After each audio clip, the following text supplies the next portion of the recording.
এবার না তুই তো খুব জ্ঞানী, এমন একটা কবিতা ক যে কবিতার মধ্যে 64টা জেলার নাম আছে। ছন্দে সুরে বলছি আমি সকল জেলার নাম, তাল মেলাতে সবার আগে আসলো কুড়িগ্রাম। প্রধান জেলা ঢাকা থেকে একটুখানি দূর, এক জেলার নাম নরসিংদী, আরেকটা গাজীপুর।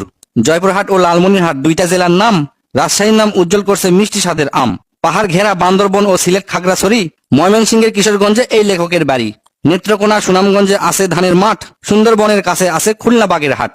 ভোলা এবং বরিশালে আছে অনেক নদী, পাবনায় আছে পাগলাগারদ, বগুড়ায় আছে দধি। পাশাপাশি দুইটা জেলা টাঙ্গাইল জামালপুর, আরো দুইটা জেলা হলো কুষ্টিয়া যশোর। মনের মতো একটা জেলার নাম তার মাগুরা, দন্তানতে নারায়ণগঞ্জ, নাটোর ও নওগাঁ। দন্তানতে আরো 4টি জেলা বলতে আমি পারি, নবাবগঞ্জ ও নোয়াখালী, নড়াইল, নীলফামারী।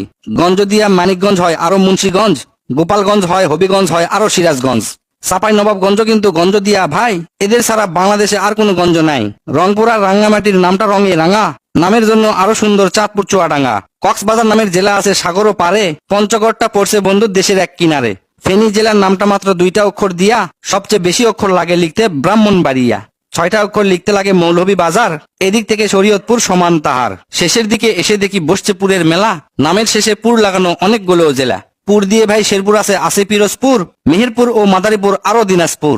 ফরিদপুর ও লক্ষ্মীপুর এই দুইটা জেলার সাথে পুরের পালা শেষ করিয়া গেলাম বরগুনাতে। আসার পথে কুমিল্লা ও ঝালকাঠি সহ ঘুরে এলাম রাজবাড়ী, তার সঙ্গে ঝিনাইদহ।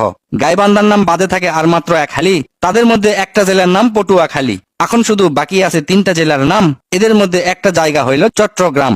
সাতক্ষীরায় আর ঠাকুরগাঁয়ে হইল এই কবিতার শেষ। এদের নিয়েই গড়া আমার সোনার বাংলাদেশ।